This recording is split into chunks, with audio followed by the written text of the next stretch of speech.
Malappuram Kottappadi market shopping കോംപ്ലക്സിനൊടുവിൽ ശാപമോക്ഷം കിട്ടിയെന്ന ഒരു positive വാർത്ത വരുന്നുണ്ട്. ഒന്നാം നിലയുടെ പണി അന്തിമഘട്ടത്തിലെത്തി.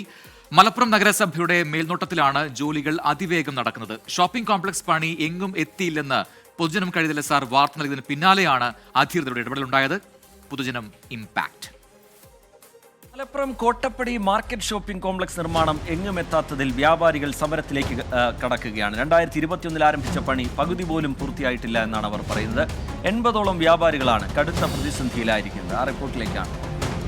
കൊട്ടിഘോഷിച്ചു വന്ന മലപ്പുറം നഗരസഭയുടെ സ്വപ്ന പദ്ധതിയുടെ ഇന്നത്തെ അവസ്ഥയാണിത്.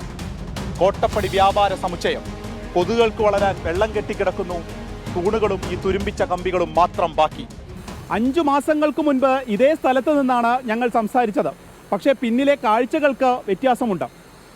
ആ കാഴ്ചകളും ഒപ്പം തന്നെ വാർത്തയും കാണേണ്ടവർ കണ്ടു. വ്യാപാരികളുമായുള്ള നിരന്തരമായ ചർച്ചകൾക്കൊടുവിൽ നഗരസഭ വീണ്ടും ഇവിടെ പണി ആരംഭിച്ചു. ഈ ജനുവരിയിലാണ് 3 വർഷങ്ങൾക്ക് ശേഷം വീണ്ടും പണി പുനരാരംഭിച്ചത്. ഇപ്പോഴിതാ ഒന്നാമത്തെ നില ഏറെക്കുറെ പൂർത്തിയായിരിക്കുന്നു. വ്യാപാരികളെ സംബന്ധിച്ച് വലിയ ആശ്വാസം. ഒന്നാം ഘട്ടത്തിൽ ഇനി വൈദ്യുതി ജോലികൾ കൂടിയാണ് പൂർത്തീകരിക്കാനുള്ളത്. നിർമ്മാണത്തിന്റെ ഭാഗമായി 86 വ്യാപാരികളെ 2021 താൽക്കാലികമായി നഗരസഭ പുനരധിവസിപ്പിച്ചിരുന്നു. പിന്നീട് നഗരസഭയുടെ ബൃഹത് പദ്ധതിയായി പണി ആരംഭിച്ചെങ്കിലും വിവിധ പ്രശ്നങ്ങളിൽ തട്ടി നിലച്ചു. തുകയുടെ പേരിൽ കരാറുകാരന്റെ പിന്മാറ്റം വരെ തടസ്സങ്ങൾ. ഒന്നാം നിലയുടെ പണി പൂർത്തിയാക്കണമെന്ന് നഗരസഭയുടെ നിർദ്ദേശം ചർച്ചകൾക്കൊടുവിൽ കരാറെടുത്ത PMR കൺസ്ട്രക്ഷൻ അംഗീകരിച്ചതോടെയാണ് വീണ്ടും ജീവൻ വെച്ചത്. നിങ്ങൾ മാധ്യമപ്രവർത്തകർ നിങ്ങളിപ്പോൾ 24 ഒക്കെ ആ വിഷയം അത് സ്റ്റക്കായ സമയത്ത് ഇടപെട്ട ആളുകളാണ്. അത് യഥാർത്ഥത്തിൽ ഒരു സാങ്കേതിക വിഷയങ്ങൾ കൊണ്ട് നിന്നുപോയതാണ്. അത് ഏറ്റവും മലപ്പുറത്തിൻ്റെ ഹേർട്ട് ഓഫ് ദി സിറ്റി എന്ന് പറയുന്നത് കോട്ടപ്പടി മാർക്കറ്റാണ്. അവിടെ നിശ്ചലമാകുന്നത് നമ്മുടെ വ്യാപാര മേഖലയെ ബാധിക്കും എന്നുള്ളതൊരു യാഥാർത്ഥ്യമാണ്. നിങ്ങൾ ഉൾപ്പെടെയുള്ള ആളുകൾ 24 ഉൾപ്പെടെയുള്ള ആളുകൾ അത് ടേക്കപ്പ് ചെയ്തിരുന്നു.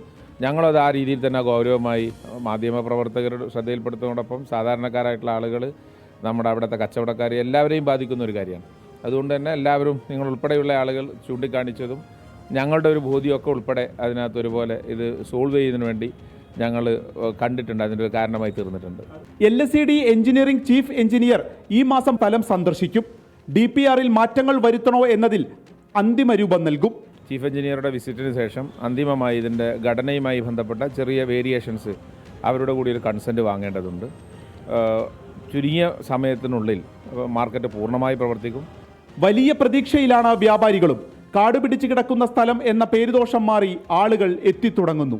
വളരെ ഒരു പ്രതീക്ഷയിലാണ് കച്ചവടക്കാരൊക്കെ ഉള്ള ആളുകളൊക്കെ നിൽക്കുന്നുണ്ട്. റെഡിയാവുമെന്ന് വിചാരിക്കുക. പ്രതീക്ഷ ഉണ്ട്. സൗകര്യം തന്നെ അറിയാലോ, വളരെ സൗകര്യമുണ്ട്. ഇപ്പുറത്തിൻ്റെ ഒരു മുഖച്ഛായ തന്നെ മാറുകയാണ്. അപ്പോൾ അതിൻ്റെ ഭാഗമായിട്ട് നല്ല കച്ചവടവും ആളുകളും തിരക്കൊക്കെ ഉണ്ടാവും എന്ന് കരുതുകയാണ്. ഈ ഒരു വണ്ടി ഇതിൻ്റെ ഉള്ളിൽ കയറാൻ പറ്റില്ല. ഒരു വണ്ടി കയറിക്കാണ്ട് മറ്റു വണ്ടി റോങ് സൈഡിൽ ഓപ്പോസിറ്റിൽ വരുന്നിട്ടുണ്ടെന്നുണ്ടെങ്കിൽ പിന്നെ സ്വാഭാവികമായിട്ടും സൈഡ് കൊടുക്കാനും ഒരാൾക്ക് നടന്നു പോകാനും കഴിയില്ലായിരുന്നു.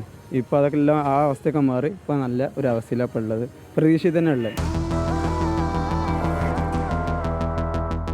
വിഭാവനം ചെയ്തതുപോലെ കോട്ടപ്പടി മാർക്കറ്റ് ഷോപ്പിംഗ് കോംപ്ലക്സ് നിർമ്മാണം പൂർത്തിയാകണമെങ്കിൽ പുതിയ DPR തന്നെ തയ്യാറാക്കേണ്ടി വരും. നഗരസഭയുടെ തൊട്ടടുത്തുള്ള 2 പഴയ കെട്ടിടം കൂടി പൊളിച്ച് ഒരു വലിയ പദ്ധതിയാണ് ഉദ്ദേശിച്ചിരുന്നത്. അതിനായി ഇനി പുതിയ സാങ്കേതിക ഭരണാനുമതിയും വാങ്ങേണ്ടി വരും. ഇപ്പോൾ നിർമ്മിച്ചു കഴിഞ്ഞിരിക്കുന്ന ഈ കെട്ടിടം അതിൻ്റെ പൂർണ്ണ തോതിലാവുകയാണെങ്കിൽ 30ഓളം വ്യാപാരികളെ ഇവിടെ പുനരധിവസിപ്പിക്കാനാണ് നിലവിൽ തീരുമാനിച്ചിരിക്കുകയും ചെയ്തത്. അർഷക്കിനൊപ്പം വിപിൻ C വിജയൻ, 24 മലപ്പുറം. പൊതുജനം കഴുതയല്ല സാർ.